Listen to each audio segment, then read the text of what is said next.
a valid legislation. Okay. Kung nasa batas na yan, lumabas na yan ng blanco-blanco, either it could be filled up before or after sa Congress, pagka ganon, what must be submitted is the true and correct figure coming out as prepared by the budget submitted to Congress for appropriation. Pagkaputol-putol yan o may kulang, that is not a valid budget for implementation as law. Kung sa batas na yan, lumabas na yan ng blanco-blanco, either it could be filled up before or after. Yun yung terribly wrong. Kapag blanco, yun nasa batas. Si Digong ang nagsabi niyan. O, mga DDS, makinig kayo. Si Digong ang nagsabi nito. Pupuntahan niya natin yung provisions. Biglang nagpasabog to si Digong ng kabobohan na naman niya. No, actually, hindi kabobohan to. Actually, hindi siya kabobohan. This is really a demolition job. As in, wala nang ibang description pa na pwede mong sabihin dito sa sinabi ni Digong kung hindi an outright lie just to discredit the Marcos administration pagdating sa budget o pagdating sa governance. It is what it is, mga kakotsero. Dapat talaga madisbarto si Rodrigo Duterte. I'm sure nabalitaan nyo na ho ito sa mga ibang vloggers. Diyos ko, medyo talagang ibang level eh. Puntahan natin yung balita. Ito sabi, FPRRD sa 2025 national budget, there's something terribly wrong. Nagbigay ng reaksyon si dating Pangulo Rodrigo Duterte kaugnay sa national budget ngayong 2025. Sa latest episode ng Basta Dabawenyo nitong Sabado, sinabi ni Duterte na tila may nakikita raw siya ang mali sa budget ng bansa ngayong taon. For sure, sa exact standard ng ating batas, lalo na money appropriations must appear true and correct value. What would be the application for public money? Pagka ganon, there's something terribly wrong. Konteksto, mga kotsero. Tama po yung sinabi ni Digong. Sa atin po kasing sa atin po jurisprudence, pagdating po sa general appropriations or yung budget po ng Pilipinas, hindi ho pwede ng blanco. Dapat ho doon, mga kotsero, may line item at mayroong amount yung line item. Bawal ho yung blanco. Hindi rin ho pwede yung generic unless it is unprogrammed funds, contingency funds, and another one. I forget the other one. So even if it is unprogrammed funds, so for example, kasi unprogrammed funds for mga projects na hindi mo ine-expect or mga expenses pala within the department na biglaan. So halimbawa, DPWH, may unprogrammed fund na 10 billion. O ganun lang siya. May line item pa rin. Ma-identify mo pa rin na, okay, yung unprogrammed fund ito hanggang 10 billion lang. Hanggang dun lang. So ganun ho kasi kastrikto yung GAA. Ngayon, mga kotsero, ano ho yung propaganda nila? Na yung GAA, take note ha, na yung GAA ay invalid. Bakit? Dahil may blanco yung BICAM report. For everyone's context ha, ito ho yung sinasabi nila o yung kanilang ina-assert. Yung GAA ay illegal, yung batas tungkol sa ating budget ay illegal dahil yung pinagbasihan noon na BICAM report ay may mga blanco. Panoorin natin yung video, mga kotsero, para maintindihan nyo yung buong konteksto. Ito yung parte ng video na sinabi kahapon. Ito yung related sa GAA. With all these findings, makikita natin na defective yung BICAM report. Okay. Bakit pinirmahan ng members? So the House and the Senate ratified defective BICAM report.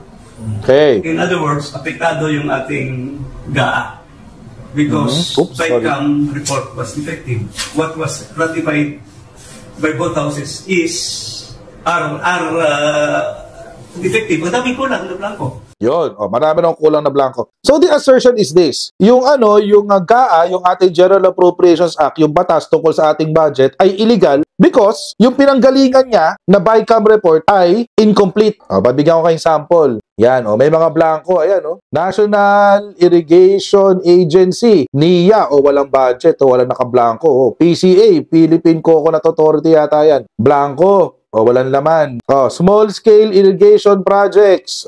Walang laman na amount. Blanco. Blanco. So, illegal because of that. Yun yung sinasabi nila. Yun yung sinasabi ni Digong. Yun yung sinasabi ni Congressman Ungab. Yes, si Congressman Ungab. Tuloy natin yung video. Kasi lumalabas lalo ang kawalang-hiyaan nitong Rodrigo Duterte na to. President Sir, what's your comment on this particular issue? is concerned? Well, it falls short sa exacting standard ng ating batas na lalo na money appropriations must appear the true and correct value kung anong gusto mo, what will be the application for the money for public money. Pagka ganon, there's something terribly wrong.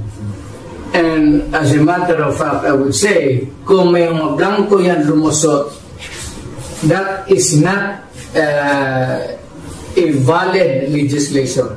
Okay. Kung nasa batas na yan, lumabas na yan ng blanco-blanco, either it could be filled up before or after sa Congress, pagka ganon, what must be submitted is the true and correct figure coming out as prepared by the budget submitted to Congress for appropriation. Sige, tuloy mo, Tigong. Magdrama ka. It's not only inaccurate, but I think the budget is in totality invalid. Hindi na pwede mag-blanco-blanco dyan sa pera ng tao. Ano ka man? It's people's money. Maglagay ka ng mga mga provisions, but without the true and correct items or money that would be appropriated by Congress, by the people owning the money. So everything must be explained clear, patent, without doubt na itong pera na ito para ito sa ganito.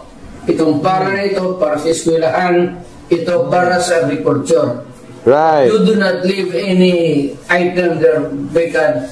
Itong pera na ito blanco to be filled up later on. That is not allowed by law. Correct. That's not allowed by law. And that budget is already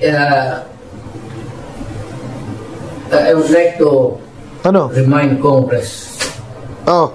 Naputol lang. Yan. It's invalid. Please correct it. Or record the budget and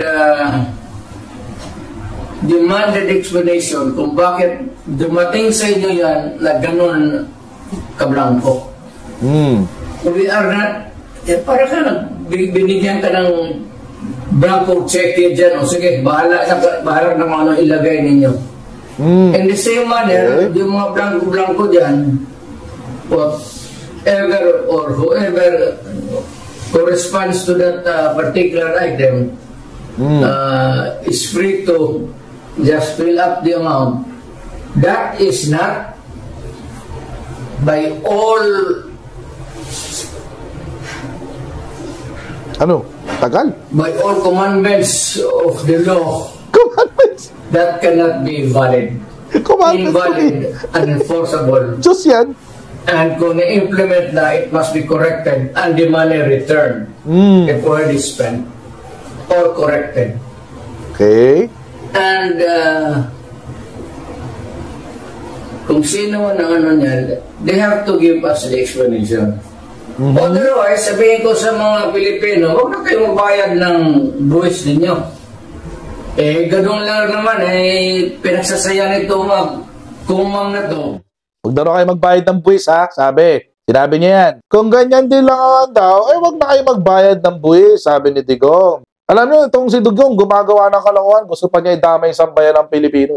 Number one, that's illegal. Hindi ho pwede hindi ka magbayad ng buwis. Siya ba yung makukulong pag hindi kayo nagbayad ng buwis? Si Digong ba yung makukulong? Hindi. Ang sasabihin sa inyo ng BIR, ba't kayo nakinig kay Digong? BIR ba siya? Para payagan kayo, utusan kayo na hindi magbayad ng buwis? Kung sa batas na yan, lumabas na yan ng blanco-blanco, either it could be filled up before or after. Yun yung terribly wrong. Kapag blanco yun nasa batas. Si Digong ang nagsabi niyan. Mga DDS, makinig kayo. Si Digong ang nagsabi nito. Pupuntahan niya natin yung provisions. Kasi ang karamihan ng mga pinakita nila sa Department of Agriculture. Tingnan natin. Blanco nga ba sa GAA? Ito yung GAA, General Appropriations Act Fiscal Year 2025. O, malinaw ha. Tignan natin kung blanco. Blanco, tanim intriga ka, digong pawalang niya mo. Oh, blanco, baliw lang maniniwala. Seryoso, baliw lang maniniwala kay digong. Diyan sa pasabog nilang yan.